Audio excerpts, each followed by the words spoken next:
நம்முடைய இயக்கம் என்னாலும் தொடர்ந்து இயங்கிக் கொண்டே இருப்பதற்கு அடித்தளமான உங்களை நம்பி என் வாக்குச்சாவடி வெற்றி வாக்குச்சாவடி என்ற முழக்கத்தை முன்னெடுத்திருக்கிறோம். உங்களுடைய உழைப்பால 6வது முறையா ஆட்சி பொறுப்பில் இருக்கிற நாம் அடுத்து 7வது முறையாகவும் ஆட்சி அமைக்கணும். அதுக்காகத்தான் இந்த பயிற்சி கூட்டம். இந்த நிகழ்ச்சியை சிறப்பா ஏற்பாடு செஞ்சிருக்கக்கூடிய நம்முடைய அன்பரசன் அவர்களை தலைமை கழகத்தின் சார்பில் என்னுடைய பாராட்டுக்களையும் வாழ்த்துக்களையும் நான் தெரிவித்துக் கொள்ள விரும்புகிறேன்.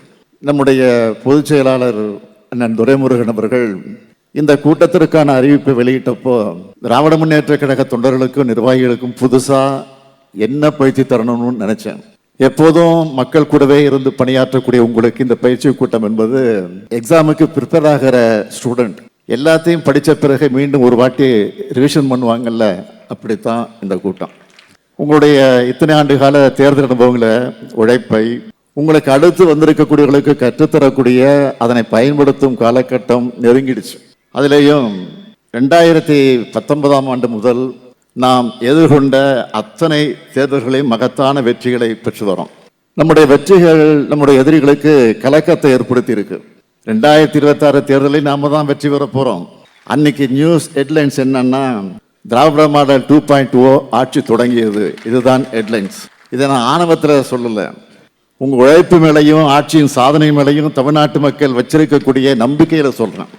நம்ம திராவிட மாடல் அரசோட திட்டங்களும் சாதனைகளும் கோடிக்கணக்கான மக்களுடைய உள்ளங்களையும் இல்லங்களையும் போய் சேர்ந்திருக்கு. லட்சக்கணக்கான இளைஞர்களுடைய வாழ்க்கையில ஏற்றத்தையும், தொழில்துறையில மிகப்பெரிய பாய்ச்சலையும், கல்வித்துறையில முன்னேற்றத்தையும் ஏற்படுத்தி இருக்கக்கூடிய நம்முடைய திட்டங்களும் சாதனைகளும் தான் திராவிட மாடலின் அடையாளம். இந்தியாவில் எந்த மாநில அரசும் நம்ம அளவுக்கு சாதனைகளை செஞ்சிருக்க மாட்டாங்க. மீதம் இருக்கக்கூடிய சில வாக்குறுதிகளையும் நிச்சயம் நிறைவேற்றி தருவோம். ஓரணிகள் தமிழ்நாடுன்னு நம்ம முன்னெடுத்த உடனே 2 கோடி மக்கள் நம்மை நம்பி திமுகவில் இணைஞ்சிருக்காங்க. நம்ம அரசு செஞ்ச சாதனைகளால தான் நம்மால தைரியமா எல்லா வீட்டிற்கும் போய் ஆதரவு கேட்க முடிஞ்சிச்சு.